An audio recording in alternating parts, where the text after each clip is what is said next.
জুলাইয়ের আন্দোলন আমরাও করে আসছি, আমরা ভয় পাই না। মানুষ অসহ্য হয়ে মানুষ ডাইরেক্ট বলছে টানো। ওই মানে ওরা অ্যাম্বুলেন্স গেছে, তো অ্যাম্বুলেন্স যাওয়ার পরে এই গাড়িটা টান দিছে। টান দিবার পরে দুটো ছেলে উঠা গিলাস ভাঙা গাড়ির চাবিটা নিয়ে গেছে। ছিল নাকি? আপনারা ফুটেজটা দেন, আমরা দেখি। আপনারা এটাও দেখতে পেয়েছেন এই বহিরাগত ছেলে কিভাবে আমাদের আন্দোলনকে প্রশ্নবিদ্ধ করছে এবং তাকে আমরা তুলে দিয়েছি। আপনারা দেখেছিলেন, আমরা সেই উস্কানির বিরুদ্ধে কোনো তথ্য জানি না এবং আমরা দেখতেও পাই না। ঠিক আছে, আমরা পুলিশ অবস্থান নিচ্ছে, পুলিশ ব্যবস্থা গ্রহণ করতেছে, পুলিশ বলে গ্রহণ করছে, তাকে তুলে দেওয়া হয়েছে,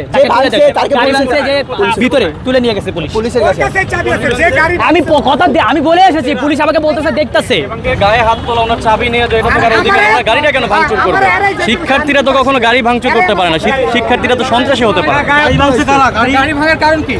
ওই যে আমি আগে নিচ্ছি, না অ্যাম্বুলেন্স ছিল, ওনারা বলছে আগে নিতে, অ্যাম্বুলেন্স ছেড়ে দিবে। হঠাৎ আপনার গাড়ির কাজ কেন ভাঙলো? হ্যাঁ, কাজ কেন ভাঙলো? মানে ধরেন যারা অনেক আছে, ওরা তো অনেক স্টুডেন্ট, আপনারা দুজন বলছেন আগে নিতে, আর দুজন তো বলে নাই। ওরা এসে বলতে চাচ্ছেন তাদের মধ্যে সংগঠিত বা তাদের একত্র যে সেটা নাই। কিভাবে আপনি যদি আমাকে আগে যাইতে বলেন, আরেকজন যদি আইসা ভাঙে আমারে মারে, তাহলে কিভাবে হইলো? তাহলে তো এটা হলো না। অ্যাম্বুলেন্স গেছে, তো অ্যাম্বুলেন্স যাওয়ার পরে এই গাড়িটা টান দিছে। টান দিবার পরে দুটো ছেলে উঠা গিলাস ভাঙা গাড়ির চাবিটা নিয়ে গেছে, বুঝছেন? এনে দুইটা মহিলা বলেছিল, মহিলারও ব্যথা লাগছে। এখানে দুজন মহিলা ছিল না? আচ্ছা, ব্যথা পেয়েছিল? হ্যাঁ, ব্যথা পাইছে, হালকা পাতলা ব্যথা পাইছে। একজন নারী কিন্তু বসা অবস্থায় ছিল, আমরা একটু তার কথা শুনতে চাই। আসলে এত সময় ধরে অপেক্ষা করছেন, আসলে কি মন্তব্য করতে চান? আন্দোলন হচ্ছে, ওরা ব্যারিকেড দিচ্ছে, এখন এর জন্য বসেছিলাম। না, এই যানজটের মধ্যে বসে আছেন, আসলে কেমন লাগছে? আসলে প্রতিক্রিয়া কি আপনার? একটু আমরা দেখলাম যে সবাই ভয়ে নেমে গিয়েছে, আপনি শুধু বসে আছেন এখন। আসলে ভয় লাগেনি নিজের কাছে? না, কারণ আমিও স্টুডেন্ট। আপনি স্টুডেন্ট? নিষেধ করেছিল, তারপরে গাড়িটা যখন ছেড়ে দিল, হুট করে কি হলো আপনাদের সাথে? না আমাদেরকে নিষেধ না, আমাদেরকে যখন আমাদেরকে ব্যারিকেড দেওয়া হয়েছে, আমরা দেন ওইখানে স্টপ, আমরা আর গাড়ি স্টার্টও দেয়নি, আগেও নেই নাই। পরে 4-5 জন স্টুডেন্ট এসে বলছে যে একটা অ্যাম্বুলেন্স আছে, ছেড়ে দিতে হবে, ঠিক আছে। পরে আমারে বলছে আগে নিতে, আমি গাড়ি আগে নিছে, আবার অন্য কেউ আইসা আমারে মারছে, আমার গাড়ি গ্লাস ভাঙছে, আমার চাবি লেগেছে। এখন এইখানে যদি 10 জন থাকে, 5 জনে যদি বলে আগে নাও, এখন আর 5 জন যদি জানে না, আইসা যদি এভাবে আক্রমণ করে, তাহলে তো হবে না। এখানে তো আর আমি ইচ্ছাকৃতভাবে যাই নাই, বা ওদের বিপক্ষ আমি যাই নাই, আমারে যাইতে বলছে আগে, এই কারণে আমি আগে আসছি। আর ব্যারিকেড সরাও দেওয়া হয়েছে।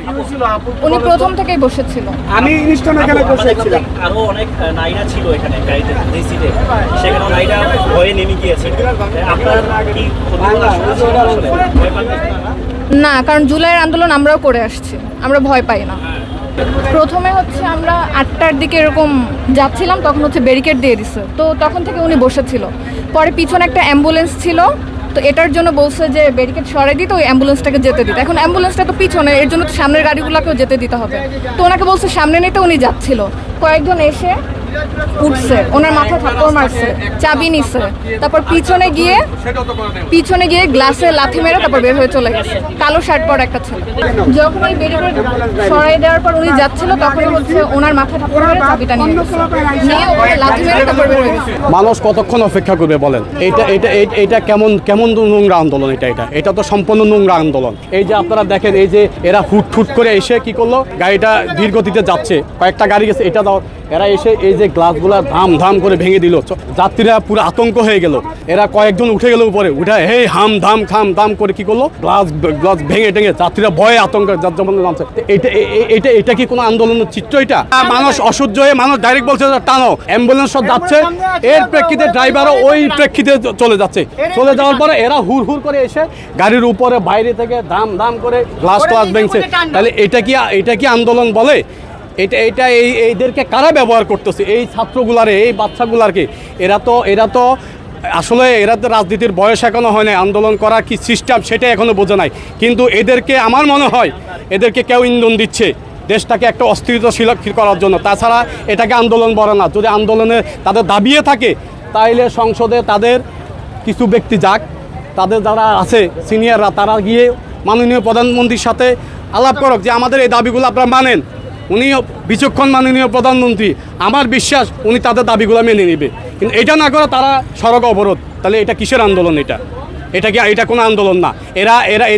এদেরকে দিয়েও অন্যরা ফায়দা লুটতে চাচ্ছে, যে এরা মনে করতেছে এদেরকে আমরা আজকে তো মোবাইলে ফেসবুকে অনেক কিছু দেখলাম, জুলাই তো ভাঙচুর না করলে এই যে ফায়দার কথা আমি বললাম, এই অন্য বাহিনীরা এই ফায়দাগুলো লুটতেছে এখন।